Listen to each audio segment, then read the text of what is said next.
Nah, saya kasih mantranya. Mantranya, ya, hai masalah, sekarang saya sudah punya Allah yang maha besar. Itu mantranya. Apa? Dihafalkan. Hai masalah, saya sekarang sudah punya Allah yang maha besar. Nah, pulang itu namanya tobat.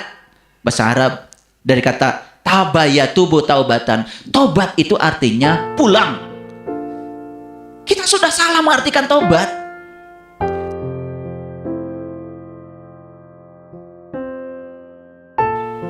Makanya Allah mengajarkan kepada kita di Quran surah Al-Falaq.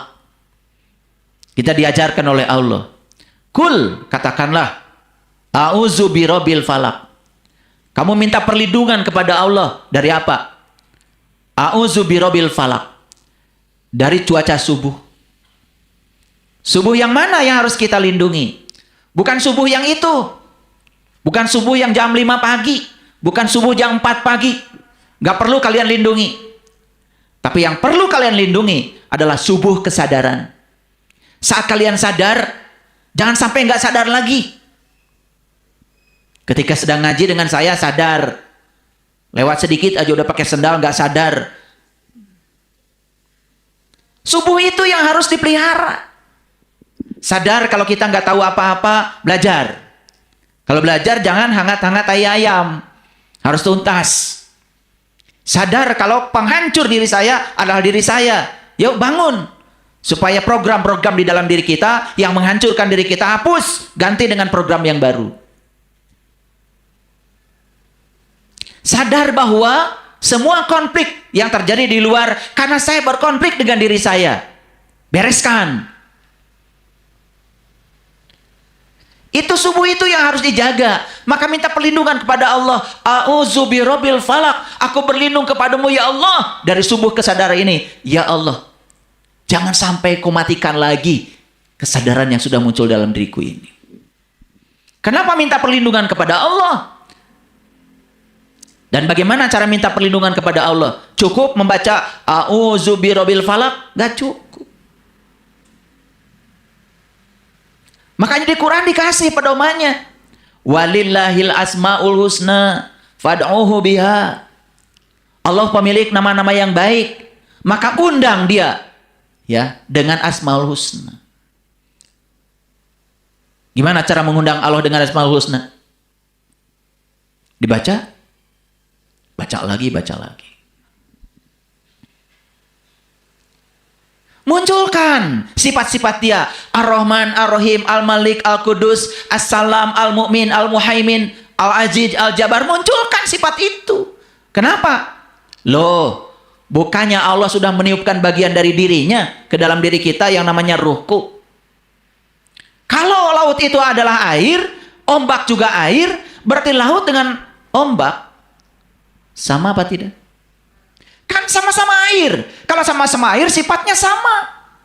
Allah yang meliputi semesta raya sudah memberikan bagian dari dirinya. Fa iza sawaituhu wa nafakhtu fihi min ruhi faqa'u lahu sajidin. Aku sudah tiupkan bagian diriku kepada kamu, menemanimu setiap saat. Esensinya yang meniupkan dengan yang ditiupkan sama. Tetapi yang ditiupkan ini kehilangan kesadaran. Karena tidak pernah berkomunikasi dengan asalnya, dengan kesadaran murninya. Hilang semua sifat-sifat itu. Asalnya pengasih jadi pilih kasih. Asalnya penyayang jadi berbilang. Kalau mau berbuat selalu saja bermuatan. Hitungan luar biasa. Hati-hati ya. Jangan pernah melakukan kebaikan menyakiti pihak lain. Ngasih uang jajan sama anak. Gede. Padahal anak kita sedang bersama temannya. Temannya dikasih aja recehan. Karena bukan anak. Itu namanya berbuat kebaikan yang tidak bijaksana. Kalau mau kecil, kecil dua-duanya. Kalau mau besar, besar dua-duanya. Benar itu. Gitu nggak Bapak Ibu? Saya yakin kalian nggak begitu. Udah yakin dari wajah-wajahnya kayak gini modelnya. Mau berkelimpahan bagaimana hidup kayak gitu? A'udzu birabbil falaq. Ketika sudah sadar nih pulang dari masjid, pelihara kesadarannya. Teruskan ngajinya. Minta perlindungan pada Allah, minta kekuatan. Aku ingin kembali kepadamu ya Allah. Ingin kembali kepada kesadaran awal. Ingin kembali kepada jati diriku yang sesungguhnya. Agar aku bisa mewarisi sifat-sifatmu ya Allah. Bisa, bisa kalau mau. Asmaul Husna, nadom lagi. Ya Allah, ya Rahman, ya Malik, ya Kudus, ya Salam. Salah lagi lagunya.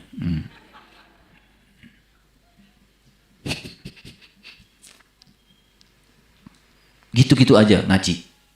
Berulang-ulang kayak robot. Gak pengen gitu menyelami Ar-Rahman, Ar-Rahim, Al-Malik, Al-Kudus, As-Salam. Coba saya mau nanya Bapak Ibu. Kalau Bapak Ibu bohong, nyaman atau gelisah? Apa pesannya? Kan pesannya sederhana. Bahwa diri sejatimu itu suci. Tidak mau terkotori. Maka saat kamu berbohong, kamu gak nyaman. Nah, ketidaknyamanan itu perintah dari semesta. Pulang kamu, stop bohongnya. Gitu aja. Ketika pikiran sempit, nyaman gak? Gak nyaman. Apa aja jadi masalah? Pesannya apa? Dirimu yang sesungguhnya itu tak terbatas. Makanya begitu kamu memasuki area yang sempit, kamu gak nyaman. Sedang mengingatkan dirimu yang sebenarnya. Saat kamu melakukan tindakan yang tidak terpuji, gelisah? Resah? Karena dirimu yang sesungguhnya terpuji. Balik. Jangan lakukan lagi itu. Rasa gelisah itu sedang mengingatkan kita bahwa kamu buat tempatnya bukan itu. Kamu yang sejati itu adalah bersih, suci, mulia. Makanya saat melakukan yang dibalik itu gak nyaman. Coba Bapak Ibu, ketika marah-marah, gak sabar, enak gak? Atau ada yang enak kan saking biasanya? Gak enak kan? Apa pesannya? Semesta sedang mengingatkan kepadamu, kamu tuh aslinya penyabar. Balik, pulang.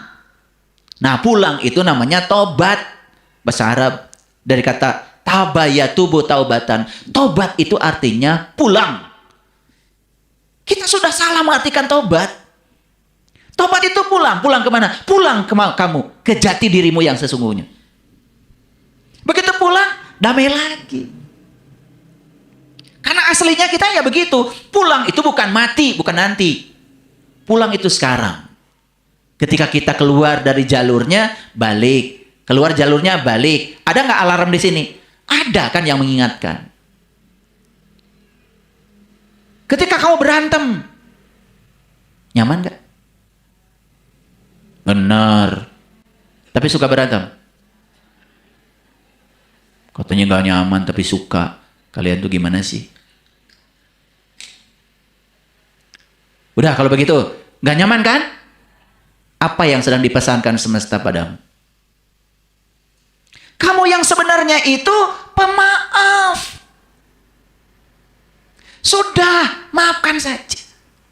Walaupun kamu yang benar, maafkan saja. Mengalah itu bukan kelemahan. Mengalah itu kekuatan.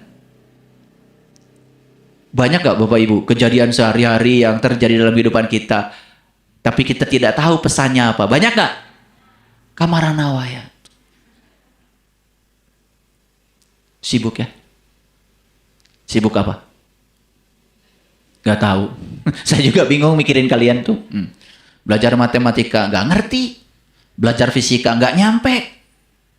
Belajar sains apalagi. Belajar agama gak tuntas. Belajar Quran asal sudah bisa idgham biguna, stop. Rasanya udah masuk surga aja. Jadi nyangkut di situ. Gak ada gitu rasa ingin tahu. Apa sih mutiara yang tersembunyi dalam Quran surat Al-Falaq? Kenapa saya harus berlindung kepada subuh? Apa subuh itu? Pernah nanya gak Bapak Ibu? Lara marane. Boro-boro nanya. Makanya. Kata Allah berlindung lagi yang kedua dari apa?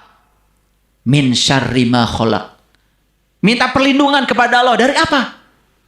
Dari kejahatan makhluknya. Apa sih jahat itu?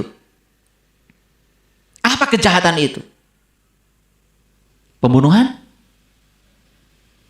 Pembunuhan? Bukan. Polisi nembak penjahat. Kan mau melarikan diri. Mati. Terbunuh. Jahat? Bingung kalian. Kan beliau sedang menunaikan tugas. Tidak dihukum. Karena tindakannya tepat.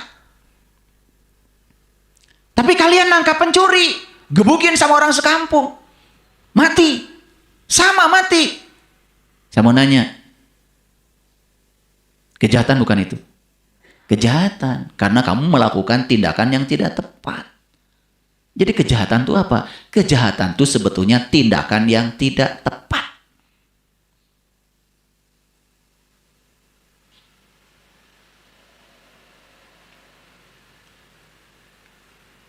Sanana Gusmao, pemimpin Tretilin di Timur Timur, oleh Indonesia disebut separatis, teroris.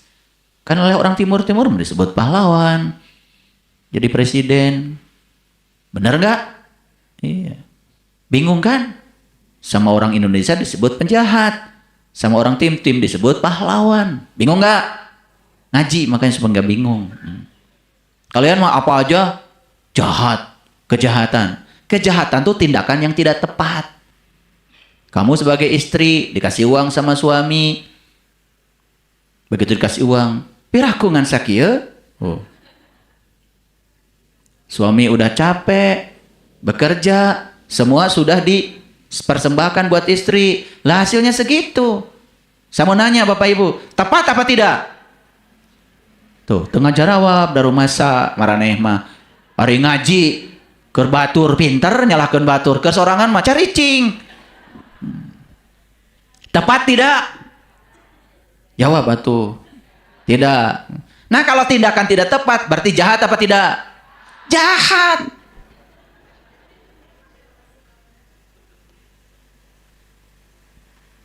Ada yang datang sama saya. Saya ini dapat musibah ya. Apa musibah? Anak saya hamil duluan. Loh, musibah apanya? Ya saya malu ayah sama tetangga.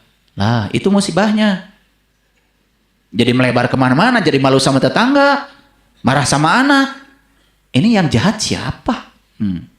Betul nggak? Kawinin. Beres kan? Malu gimana? Sakedeng. Kayak para roho. Betul nggak? Apalagi udah lahir anaknya lucu. Oh, kabeh. Di pikiran teuing. Betul Pak Ibu? Sering baca surat Al-Falaq. Sering maraneh mah da teu nyaho. Nu penting mah asal Al-Falaq we. Min syarri ma khalaq. Hayo digede-gede keun nu kitu. Eusina mah teh nyaho. Ini masalah kita. Saya bukan menyepelekan bacaan. Ya kita baca biasa aja dari orang Arab. Yang penting esensinya, hudannya nyampe nggak ke kita? Qalqalah Pak. Qop min syarri ma khalaq. Kudu asup tak jero. Nabi ka batuk. Hari eusina naon? Teuing nyaho. Hari jahatnya naon? Duka teuing. Ya Allah, eta ngaji tiap baheula. Hayo we nepi ka dinya. Ngerti Bapak Ibu? Iya. Selebihnya surat Al-Falaq nanti denger aja. Sudah saya share itu. Ya, di YouTube saya yang buat member. Buat member.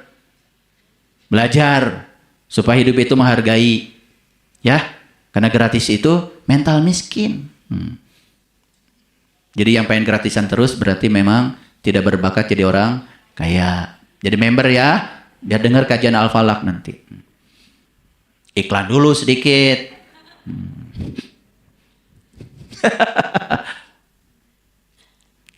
Bisa dilanjutkan? Jadi udah mulai masuk nih. Bisa dimengerti ini. Jadi badai itu di mana? Di luar, di dalam? Di dalam. Sekarang saya mau nanya, ada badai nggak di dalam? Gimana meriksanya? Tadi sudah dikasih caranya. Ya, gampang menyesali keadaan. Badai. Gampang tersinggung dengan hal-hal yang sepele. Badai. Gampang nyolot.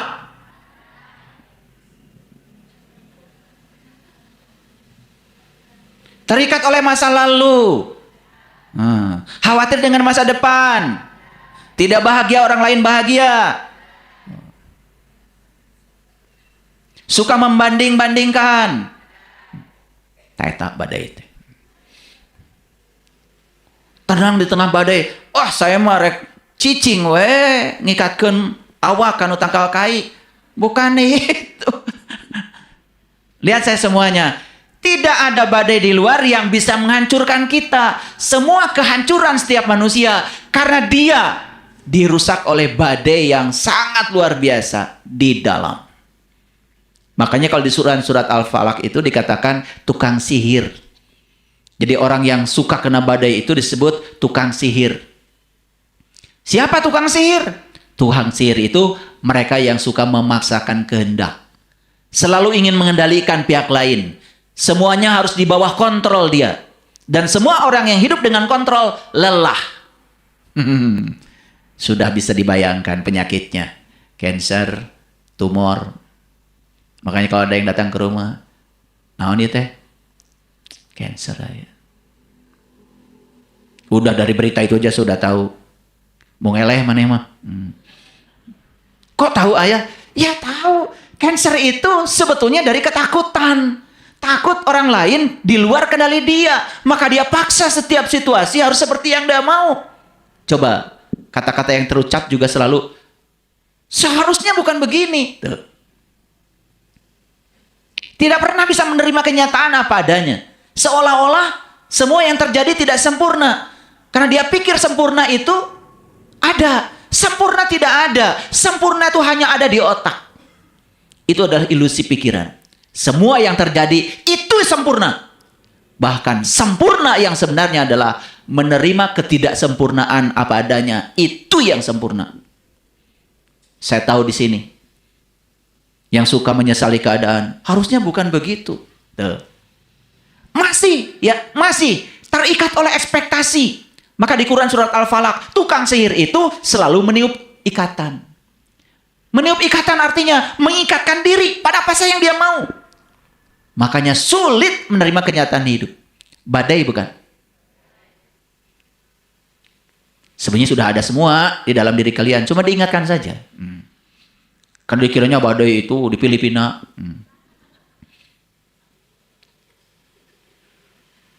Di Texas. Jauh-jauh teuing. Betul nggak? Bapak Ibu. Badai yang di luar tidak berbahaya. Ada yang menghina saya, menghujat saya karena saya menyampaikan sesuatu yang berbeda. Saya tidak anggap badai. Terima kasih, semua sudah jadi guru-guru saya. Membuat saya jadi lebih waspada, banyak belajar.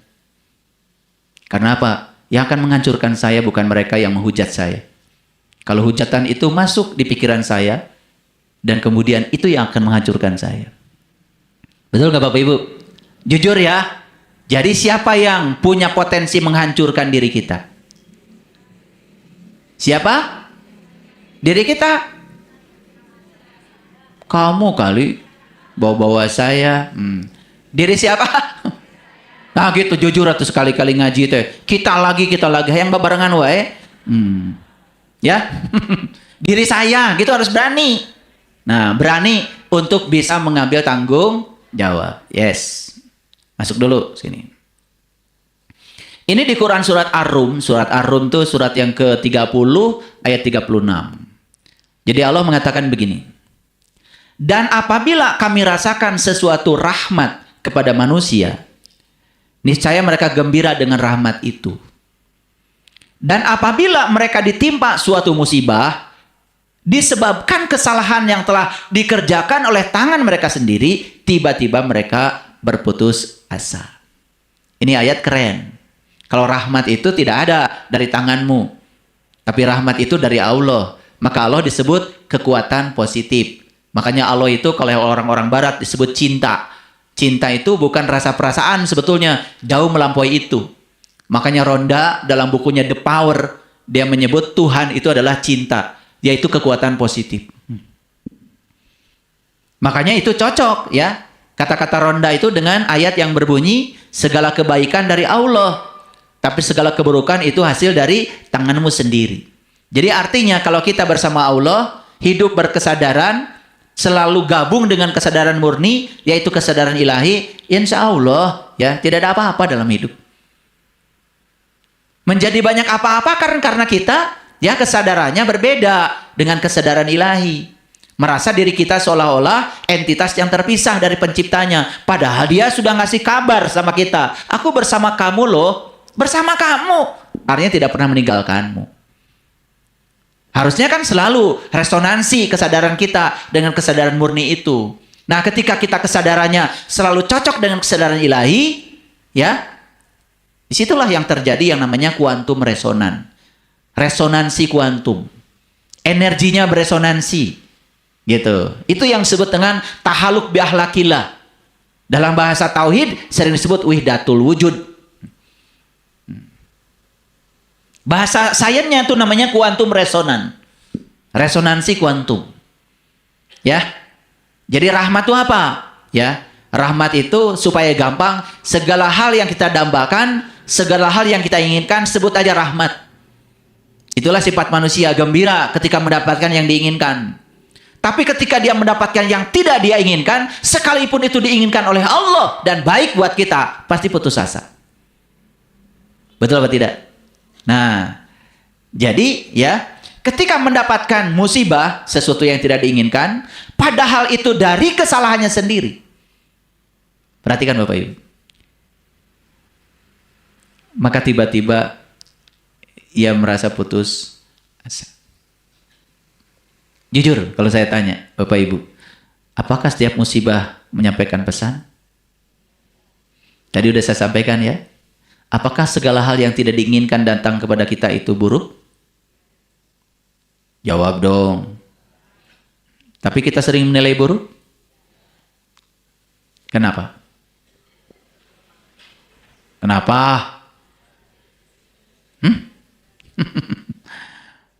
Tahu ya alasannya udah? Karena kamu nggak sabar. Suka gampang memvalidasi. Gampang terjebak benar, salah. Baik, buruk. Padahal benar salah dari mana tadi? Dari pikiran.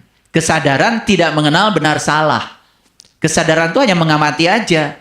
Karena kesadaran itu apapun yang terjadi, bagi kesadaran itu kebenaran. Di balik semua itu pasti ada pesan yang sedang disampaikan kepada kita. Nah, saya kasih 4 trik aja supaya gampang. Bagaimana caranya supaya kita bisa tetap tenang di tengah badai? Trik yang pertama, lepaskan keinginan untuk mengendalikan semua yang tidak bisa dikendalikan. Dan fokus saja kepada segala hal yang bisa dikendalikan. Catat itu. Apa? Lepaskan keinginan mengendalikan yang tidak bisa dikendalikan dan fokus saja pada apa yang bisa dikendalikan. Apa yang tidak bisa dikendalikan? Lihat saya semuanya ke sini. Pasangan kita tidak bisa dikendalikan. Bahkan tubuh kita pun, nih tubuh nggak bisa dikendalikan. Bapak Ibu dulu, cantik ganteng semuanya. Dulu. Sekarang juga masih cantik sama ganteng sebetulnya. Cuman kurang dikit. Betul nggak? Mulai peot. Betul? Mulai segala karasa. Betul nggak? Dulu mah waktu kecil cengkatnya langsung. Ayeuna mah apaan? Kunang-kunang heula. Baring nyepeng cangkeng. Leres dah, Bu? Nah. Bisa nggak dikendalikan tubuh kita? Nggak bisa. Bayangkan Bapak Ibu, tubuh sendiri aja kita tidak bisa mengendalikan. Komo atau tubuh anu sanes. Apalagi tubuh orang lain. Itu orang lain mau ngomong apa, mikir apa, sikapnya kayak apa, nggak bisa dikendalikan. Sementara Bapak Ibu selalu ingin mengendalikan mereka, harus bicara seperti yang Ibu mau. Kok Ibu ya? Enggak, bukan tanpa alasan ini ya. Biasa no belah dia masuk gitu, meren gitu, oke. Ya, gitu ya. Ingin orang lain berpikir seperti yang kita mau. Ingin orang lain bersikap seperti yang kita mau. Coba Bapak Ibu, kalau seperti itu yang terjadi. Ini badai di dalam terus dikasih nutrisi. Lelah. Akibatnya apa? Menghadapi kehidupan menjadi sesuatu yang melelahkan. Seolah-olah hidup itu adalah perang. Padahal perangnya bukan dengan pihak lain. Kita sedang perang dengan kebodohan kita sendiri. Badainya di sini, di dalam. Coba sekarang, Bapak Ibu, perhatikan saya. Fokus saja pada pikiran kita, perasaan kita, sikap kita. Selesai. Nih, saya kasih contoh. Ya, orang lain membicarakan kita, gak akan menghancurkan. Kalau pikiran kita terhadap orang lain positif. Ini pikiran kita nih yang dikendalikan. Ah, biarkan saja. Kan saya tidak bisa mengendalikan dia ngomong apa. Tapi saya bisa mengendalikan telinga saya. Betul nggak? Kan daripada nutup mulut orang bau jigong, kan lebih bagus nutup telinga sendiri. Udah gitu mulutnya dibawa-bawa lagi sama dia. Masa kita mau nutup mulut dia? Belum gosok gigi lagi. Mulutnya juga dibawa sama dia. Ngapain kita ngajar-ngajar mulut orang? Tapi telinga ini kan ada di sini, bisa dikendalikan. Betul nggak? Badai didangu kan kumaura. Ini saya ingin menunjukkan bahwa badai itu nggak ada yang di luar. Nggak ada Bapak Ibu. Badai itu di dalam. Kalau pikiran kita terhadap orang itu fine-fine saja. Apalagi kita punya pertahanan. Saya tidak akan pernah jatuh oleh orang. Kecuali saya tidak mengizinkannya. Fine aja. Saya tidak pernah jatuh oleh pasangan. Apapun yang dia lakukan. Urusan dia dengan dirinya. Fine-fine saja.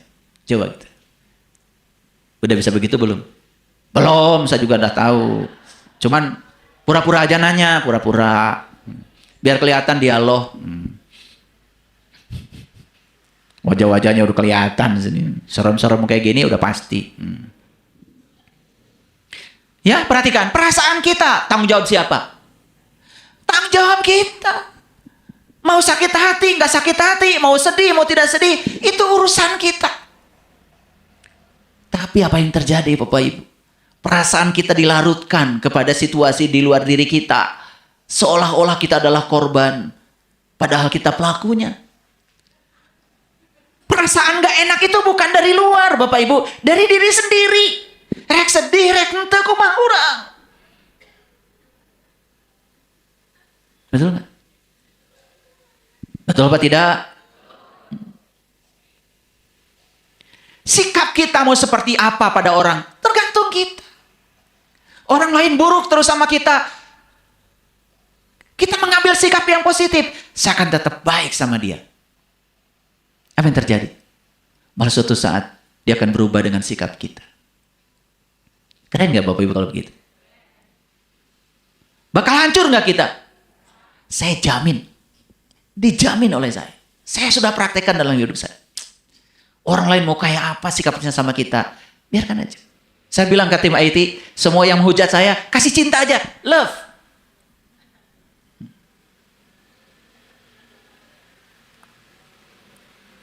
Ada yang bilang. Saiful Karim pendeta yang sedang menyamar. Love. Khusus yang begitu, banyakin cintanya. Saya bilang. Jadi cintanya dibanyakin tuh, nggak tahu beberapa baris itu. Ngapain? Ngurusi ketololan orang lain. Dan ketika kita mengurusi ketololan orang lain, kita jadi tolol. Ngapain kita melawan kejahatan dengan kejahatan? Kita tidak disuruh oleh Allah melawan kejahatan. Yang ada, minta perlindungan kepada Allah dari kejahatan. Baca tuh Qur'annya. A'udzu birabbil falak. Aku berlindung kepadamu ya Allah dari kejahatan makhluknya. Berlindung dari kejahatan kepada Allah tidak sama dengan melawan kejahatan. Karena kalau kita melawan kejahatan, kita juga jadi jahat. Berlindung kepada Allah gimana caranya? Lihat Allah. Allah tidak pernah usil. Tidak baperan. Gak tersinggungan. Yang koruptor tetap diberi napas. Betul nggak? Tukang penghujat tetap diberi napas. Allah. Ini koruptor. Kata Allah, stop dulu napasnya 3 menit.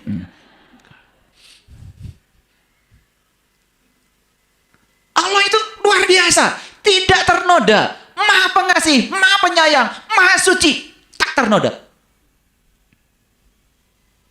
Seburuk apapun kamu perilakunya, aku tetap maha suci dan berada dalam dirimu. Engkau bagai air yang jernih di dalam bekas yang berdebu. Allah itu diumpamakan air yang jernih walaupun wadahnya berdebu. Zahirnya kotoran itu terlihat, kesucian terlindung jua. Tetap dia maha suci. Kamu mau kotor kayak apapun, tidak akan menodaiku, kata Allah. Aku tidak benci sama kamu. Aku tidak akan pernah menghukumi kamu. Kamu tidak pernah dikutuk oleh aku, kata Allah. Tapi kamu dikutuk oleh kegelapan batinmu sendiri. Cinta bukan hanya di mata. Cinta lahir di dalam jiwa. Tetap aja Allah mencintaimu. Apapun kelakuan. Sejauh apapun kamu, dia tetap mendekapmu. Tidak pernah tidur, tidak pernah ngantuk. Selalu memanggilmu. Aku rindu kepadamu, pulang anak-anak semestaku.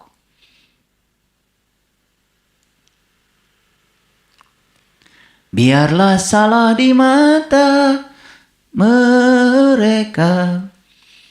Biar perbedaan terlihat antara kita. Lihat tuh, orang sadar dengan orang yang tidak sadar. Beda. Ku harapkan kau kan terima walau dipandang hina. Gak apa-apa dipandang hina oleh orang-orang tolol, orang-orang bodoh. Tidak ternoda. Kebenaran tetap aja kebenaran. Mutiara jatuh ke lumpur tetap aja mutiara. Beda kalau lumpur ke jatuh mutiara, tetap aja lumpur. Betul atau tidak? Ngapain ternoda? Gak ada badai di luar. Suatu hari nanti pastikan bercahaya, pintu akan terbuka, kita langkah bersama. Di situ kita lihat bersinarlah hakikat. Debu jadi permata, hina jadi mulia. Orang yang kesadarannya udah tinggi, menyatu dengan Tuhan. Kamu asalnya debu jadi permata. Asalnya hina jadi mulia. Yuk, menyatulah dengan Dia yang maha segalanya. Gak apa-apa masa lalumu seburuk apapun. Jangan merasa bersalah terlalu dalam. Karena semua yang telah kamu lalui di masa lalu telah mengantarkan kamu ke saat ini. Berterima kasihlah pada seluruh masa lalu, orang-orang yang menyakitimu dan semuanya. Karena mereka telah berjasa mengantarkan kamu menjadi kamu yang hari ini. Bukan hayalan yang aku berikan, tapi keyakinan yang nyata. Nyata nggak yang saya omongkan? Karena cinta lautan berapi, akhirnya kan ku renang jua. Berenanglah dalam lautan cahaya. Berenanglah dalam kesadaran murninya. Pulanglah. Pulanglah kalian. Panggilan Allah begitu jelas. Kegelisahan yang melanda dirimu hari ini itu panggilannya. Itu bukan tempatmu. Tempatmu di sini. Ya ayat Tuhan nafsul mutmainah, irji'i ila rabbiki radiyatan mardiyah, fadkhuli fi ibadi wadkhuli jannati. Pulang. Jadi trik yang pertama apa? Udah lupa lagi, masih di sini. Apa tadi? Ya, lepaskan keinginan mengendalikan yang tidak bisa dikendalikan. Anak, pasangan, sekalipun mereka dekat dengan kita, tidak bisa dikendalikan. Tapi sikap kita, perasaan kita, pikiran kita terhadap apapun yang mereka lakukan, bisa dikendalikan? Ini kunci yang pertama. Kamu tidak akan terkena badai. Gak akan hancur. Bapak Ibu. Saya sering bilang sama sahabat-sahabat di komunitas Bumi Spiritual Indonesia. Ada yang bilang sama saya, ya ayah itu yang menghina ayah. Gimana? Terus kamu gimana? Saya ambil aja ya. Enak aja. Buat apa? Dia tidak menghina saya, dia menghina dirinya sendiri. Ngapain kamu sibuk? Saya aja yang dihinanya gak sibuk. Nyari hati itulah ayah. Biar aku ayah dikitu-kitu. Tuh, nyari hati kan mana? Saya aja yang dihinanya gak nyari hati. Betul gak? Bahaya gak kalau Nabi Muhammad waktu itu nyari hati anjing mararane? Betul gak? Nabi Muhammad juga pernah ya oleh sahabat Umar. Kalau ada yang ganggu kamu Muhammad, pedangku. Senyum aja Muhammad. Jangan begitu Umar. Aku tidak akan pernah bisa dihancurkan oleh sesuatu yang di luar diriku. Hasbi Allah. Aku bersama Allah. Orang yang sadar gitu, bukan bangga. Betul nggak? Iya. Ada juga yang bilang sama saya, ayah guru ini sudah saatnya pakai tim pengaman. Maksudnya? Apa maksudnya? Hamur ongkos. Betul nggak? Iya. Saya bilang, saya kemana-mana sama istri saya nyetir sendiri. Kenapa? Kalau ada orang lain kan saya tidak bisa mesra-mesraan sama istri saya. Betul nggak? Kan asik kalau berdua. Betul nggak? Capek tinggal eureun. Ada pikiran teuing. Wah harus bodyguard. Ya Allah. Kalau masih yang kayak gitu-gitu, terus di mana kesadaran saya? Saya orang biasa seperti kalian. Kalau saya duduk di sini bukan karena saya lebih tinggi. Mereka tingali.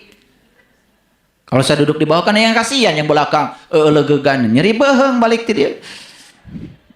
Betul nggak? Sesederhana itu sebenarnya Bapak Ibu hidup itu ya. Sederhana. Apa kunci yang pertama? Lepaskan kebiasaan mengendalikan sesuatu yang tidak bisa dikendalikan. Fokus pada yang bisa dikendalikan. Apa? Pikiran, perasaan, dan sikap. Yes? Siap praktek? Karena pulang dari sini langsung nanti. Langsung nanti. Buah di jalan, buah di rumah. Pasti. Kalau udah ngaji dengan saya, biasanya suka langsung. Awas ingat itu. Ketika orang ya bicara macam-macam, ingat, saya tidak bisa mengendalikan mulut kamu. Saya tidak bisa mengendalikan pikiran kamu. Saya tidak bisa mengendalikan sikap kamu. Makanya saya kendalikan pikiran saya terhadap kamu. Gitu. Hancur nggak? Nah, kuat nggak di dalam? Nah, ini badai mulai melempem nih. Ya. Makanya sehebat apapun badai di luar, udah nggak ngaruh.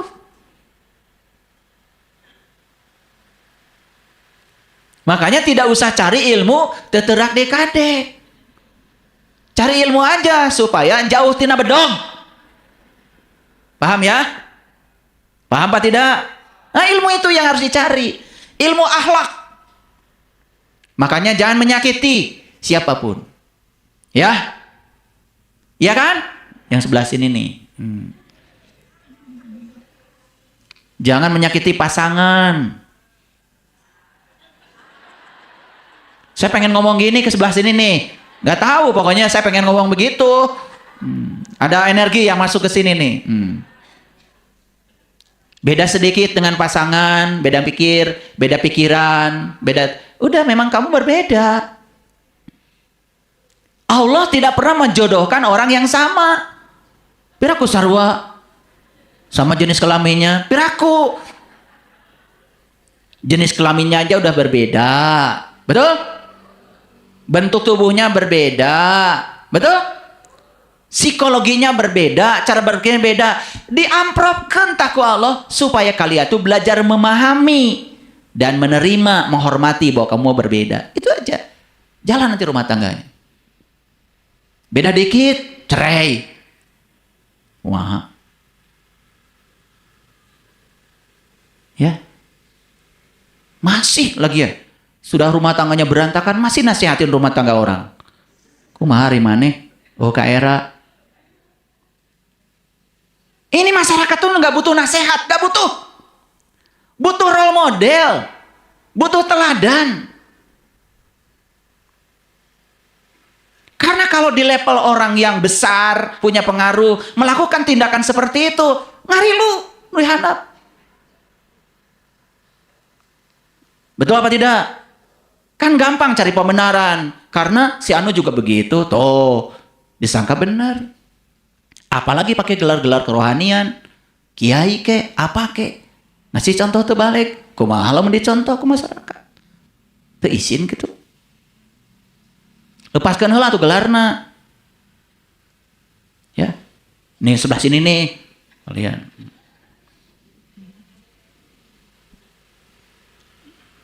Barang siapa yang mengizinkan suaminya berpoligami, masuk surga tanpa syarat. Eta mah hadis riwayat hidung belang.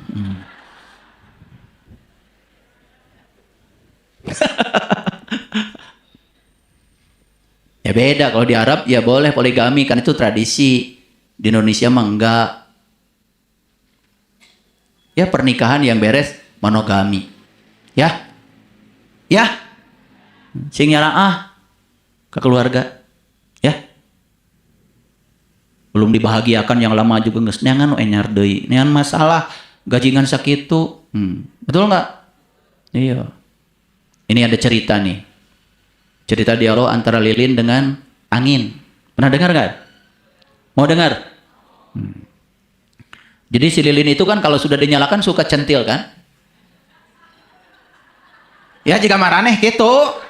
Kakara hurung saeutik oge kapan geus iplak-iplak. Lilin, ini mah lilin. Ya. Nah, terus si lilin itu dialog dengan angin. Kata si lilin teh begini, ya. Kasihan kamu angin. Kamu mah dicipta sama Tuhan itu katanya tidak berbaju, tidak berwujud. Karunya teuing, ceuk. Lilin. Lihat tuh saya, ya. Bercahaya, ya. Berbaju, menerangi sekelilingnya, nggak kayak kamu. Terus kata si angin, boleh nggak saya mencium pipimu? Rada mesra seetik, supaya kelihatan ini ceritanya bagus. Lalu si angin itu mendekati lilin, diciumlah pipi lilin yang centil itu.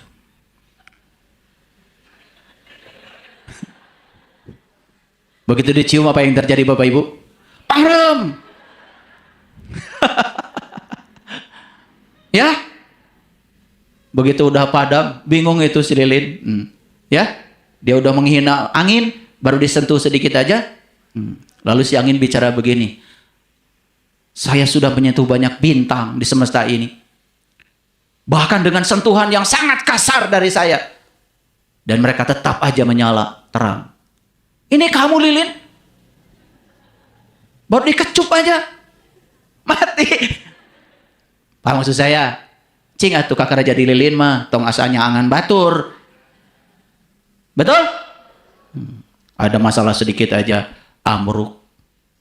Itu badai di dalam. Bapak Ibu. Makanya ya belajar spiritual itu small step. Kuatkan di dalam akarnya dulu. Ya, jangan pameran keluar. Baru bisa makhraj sedikit-sedikit aja langsung ustazah. Sibuk kayak ngurusi baju. Jadi yang pertama apa Bapak Ibu? Tadi apa? Apa? Lepaskan. Ini agak diulang-ulang nih. Sugan we nyurup. Ya. Jadi kalau ngaji dengan saya harus sampai kasurupan. Kasurupan kue ilmu. Ya. Jadi ingat pulang dari sini tuh, lepaskan semua yang tidak bisa dikendalikan. Fokus pada apa yang bisa dikendalikan. Itu. Ini udah ilmu luar biasa nih, ya. Terapkan nanti pulang ke rumah. Ya. Orang lain ngomong, kan udah capean kayak gara diantepkan. Nah, tapi kalau dilayani itu seperti menyiram api dengan bensin. Ya, kalau diantepkan, capean. Beak pakai baterai nanti. Betul nggak? Nah, apalagi bapak-bapak ya, saya kasih tahu. Kalau ibu-ibu sudah antep. Karena ternyata perempuan mah hebat. Didengarkan saja sudah solusi. Jadi perempuan itu ternyata menurut John Gray tidak butuh solusi. Jadi ketika ngacapruk, dangokeun. Ngacapruk bahasa apa ya? Ya pokoknya begitulah ya. Yang kedua, lihat saya ya. Ketika kita mendapati sesuatu yang tidak diinginkan di luar, yang tadi itu sebut aja musibah, walaupun itu hasil dari tangan kita sendiri, akui secara jujur, dia datang karena undangan kita sendiri. Nah, supaya kita tidak oleng, perhatikan saya. Pandang semua kesulitan sebagai kesempatan untuk berkembang. Saya yakin Bapak Ibu ya, yang ngaji dengan saya ini rata-rata sih, bukan menuduh. Biasanya udah oleng. Biasanya ya. Udah pensiun baru ngaji, nggak ada yang lagi dinas, nggak ada. Geus teu boga nanaon kakara dararatan. Biasa itu mah ya, kelas spiritual mah begitu. Ya. Kalau kelas kesadaran begitu. Dan itu tidak salah. Itu adalah episode kehidupan. Kadang-kadang ya, untuk bisa berpaling itu ya, mainannya harus diambil dulu. Jadi cara Allah memalingkan seseorang itu, mainannya diambil dulu gitu. Lagi bisnis, hebat-hebatnya diambil dulu. Punten saudara Allah teh. Canak heula. Punten heula da Allah mah ya. Sekedap gitu. Karena khawatir kamu jadi melekat ke situ. Ketika melekat semakin jauh. Makanya ketika diambil mainannya baru sadar, baru pulang. Itu cara Allah memanggil begitu. Pengalaman ini mah. Pengalaman saya juga begitu, ya. Saya juga pernah begitu, ya. Saya rumah banyak, masih muda, mobil udah banyak. Karir saya sangat bagus, ya. Bisnis apa saya jalan. Alhamdulillah. Sempat di titik 0 sampai mobil saya yang terakhir. Sugan we hiji deui ya mobil. Dipinjam tetangga sampai sekarang nggak balik. Setelah itu saya koreksi. Kenapa nih bisa begini? Ternyata saya menjadikan uang di atas Tuhan. Itu tegurannya luar biasa. Karena semua gerakan hidup saya waktu itu digerakkan oleh uang. Saya ingin kaya, ingin uang, ingin rumah, ingin mobil. Itu gerakan hidup saya. Bukan sebagai kepanjangan tangan Allah menyampaikan cinta kasih Allah di semesta ini. Saya rubah semuanya. Saya tidak mau lagi mengejar uang. Biarkan uang mengejar saya. Saya menjadi kepanjangan tangan Allah saja menyampaikan cinta kasihnya. Saya bekerja mengubah niat. Apa yang terjadi Bapak Ibu? Mohon maaf, semua balik lagi. Dan di situ saya baru sadar, ternyata tidak ada yang hilang dalam hidup itu. Jadi kalau kita merasa kehilangan itu karena bodoh aja. Gak ada yang hilang. Hanya diganti dengan sesuatu yang lebih baik. Sekarang semuanya kembali. Bahkan pada saat di mana kesadaran saya sudah tidak punya kemelekatan pada yang begitu-begitu. Tidak ada rasa takut, rasa khawatir. Sudah tidak ada lagi rasa-rasa yang seperti itu. Dulu mobil baru, kutabrak delman tuh di Cimindi. Berantem saya dengan supir delman. Sampai di rumah saya mikir-mikir, nuntut supir delman ganti rugi. Aduh, saya udah gila saya bilang. Tidak masuk akal saya ini. Ini ego. Saya cari tuh supir delman minta maaf saya. Di titik kesadaran, kita menuntut orang coba. Harus mengganti sesuatu yang orang ini tidak punya kemampuan. Tega banget. Saya pernah mengalami itu. Dan saya ditegur oleh kesadaran saya. Sampai saya menangis. Saya cari itu. Saya minta maaf. Kadang-kadang arogansi seperti itu. Bapak Ibu. Sama ya seperti ibu-ibu. Minta dicintai sama suami. Udah terbuka cinta. Tolong dipaksa. Ya. Jadi yang suka selingkuh macam-macam. Gak punya cinta. Butuh cinta. Ya. Paham ya? Ya. Ini udah gak punya cinta. Tolong dong saya cintai. Tak mau gak saya tahu. Dia itu defisit cinta. Makanya tidak bisa mencintai. Dia butuh cinta. Makanya butuh dicintai. Maka ungkapkan aja cinta kita pada dia. Nanti suatu saat dia bisa mulai mencintai. Gitu cara merubahnya. Awas bukan dirantai di rumah. Supaya mencintai ya. Awas. Itu tindakan yang tidak tepat. Jahat gak? Tahu. Memaksa cinta sama orang yang gak punya cinta. Tindakan yang tidak tepat. Namanya apa tadi? Apal ya nama. Ya, gitu.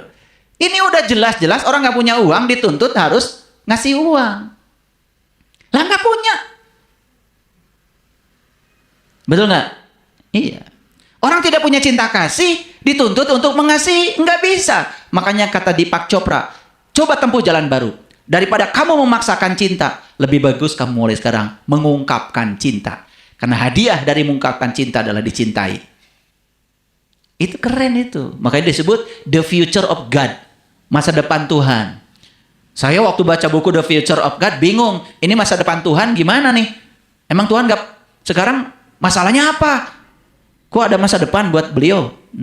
Setelah saya kaji dalam, oh ternyata 7 jalan hidup baru yang ditawarkan di Deepak Chopra. Salah satunya belajar mengungkapkan cinta. Dan selama ini kita memaksa cinta. Betul apa tidak? Maka nyalahkan batur wae. Ya, danggan atuh. Pakai daster wae. Ya, suami cari yang nggak pakai daster. Maaf ya Ibu ya. Maaf. Biar jelas. Ya, jadi nomor kedua apa ya? Nomor 2. Melihat kesulitan sebagai kesempatan untuk berkembang. Itu namanya soft problem. Ya. Jadi anak saya yang paling besar itu baru buka franchise Kumon. Ya. Yang paling besar. Saya kepada anak-anak, mohon maaf, saya tidak pernah mereka arahkan mau kemana, apalagi melamar kerja enggak. Saya cuma kasih tahu aja, kalau kamu kerja di orang, 1, waktu kamu pasti diambil orang. 2, kamu juga harus ikut aturan orang. Yang ketiga, ya gajinya diatur orang. Tapi kalau kamu ingin punya penghasilan sendiri, kalau gitu saya sama anak, ya kamu jangan kerja di orang, kamu menciptakan pekerjaan sendiri. Ya udah, saya cuma gitu aja ngasih. Jadi mereka bikin usaha ini, usaha itu ya itu. Saya kasih patronnya aja. Kalau kerja di orang kan gajinya ditentukan orang. Betul nggak? Jelas kamu tidak punya kebebasan waktu dan kebebasan uang. Jadi anak saya yang paling besar buka franchise Kumon tuh di daerah Cisangkan. Setiap malam kalau pulang pasti dialog dengan saya. Apa temuan hari ini? Saya tidak tanya apa penghasilan hari ini. Temuan hari ini. Oh, saya bisa membuat anak yang tadinya tidak fokus jadi fokus. Kok saya di usia seperti ini bisa memberikan saran-saran sama orang tua yang salah mendidik anaknya? Gimana, kamu senang? Senang. Ada kepuasan katanya teteh di pekerjaan ini. Nanti uang mencari kamu. Jadilah kepanjangan tangan Allah menyampaikan cinta kasih. Jangan berpikir uang. Biarkan saya uang nanti menghampiri. Ya setiap malam kalau pulang saya ajak dialog, diskusi. Jadi ya seperti itu Bapak Ibu. Ada kepuasan dalam hidup. Ketika kita fokus kepada yang kita senangi, yang kita sukai, pasti akan berkembang. Jadi bekerja tidak merasa sebagai beban. Apalagi merasa sebagai pekerjaan. Sesuatu yang menyenangkan. Menyenangkan. Nah, saya bilang, berarti kan teteh setiap hari berhadapan dengan masalah? Yes. Saya kasih tahu. Teteh dulu sekolah. Waktu sekolah itu ujiannya bohong, Teh. Loh, kok bohong? Kan 1 semester diajarin dulu. Betul nggak? Setelah diajarin 1 semester, nanti akhir semester kan diuji. Yang diuji kan yang diajarin. Bohong kan? Dikasih kisi-kisi lagi. Oh iya ya, jadi sekolah yang sebenarnya kehidupan, yes. Teteh bangun pagi, tidak tahu masalah yang dibawa ibu-ibu terhadap anaknya apa. Tapi kita jadi mikir, itu namanya solve problem. Jadi Bapak Ibu sekarang, ketika kita dihadapkan pada masalah, sebetulnya Allah sedang mengembangkan kapasitas kita. Di situ kita akan mengalami yang namanya peningkatan keterampilan hidup, terutama keterampilan kognisi. Keren nggak? Keren. Jadi kalau ada masalah, apa sekarang sudut pandangnya?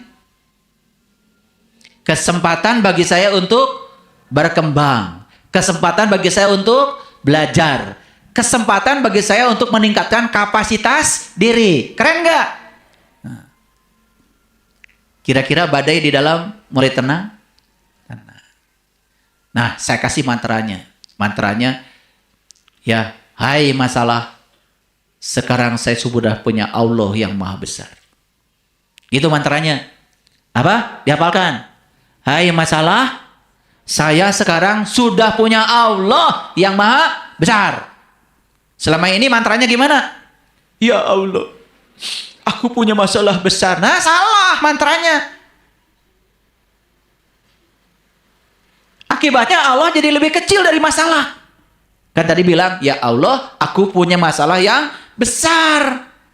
Jadi kata-katamu yang bilang di sholat Allahu Akbar itu bohong. Sekarang diganti.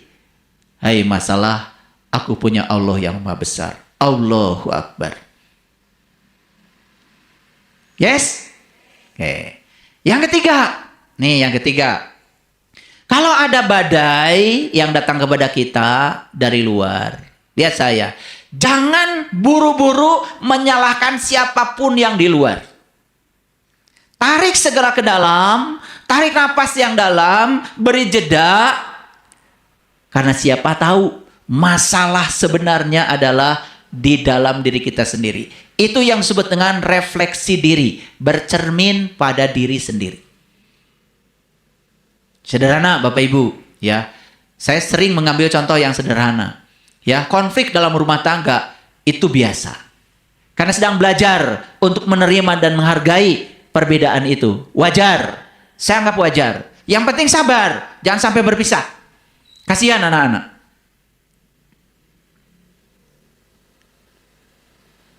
Tetapi ketika itu terjadi, coba belajar untuk tidak menyalahkan pasangan. Yes? Ingat ini kata-kata saya. Ya. Coba tarik ke dalam. Apa yang salah dengan saya? Coba. Apa yang salah dengan saya? Jadi saya sambil perjalanan ke Jakarta kemarin. Ada tulisan bagus di truk. Luar biasa, itu menginspirasi saya. Gambarnya perempuan cantik. Dan si perempuan itu seolah-olah berbicara begini. Cinta tidak diukur dari berapa besar pengorbananmu. Cinta diukur dari berapa besar pendapatanmu.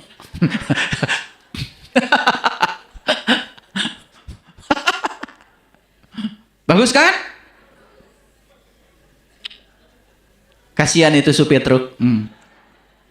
Ya, sudah nyupir, ngantuk-ngantuk juga nyupir, terus menerus ya.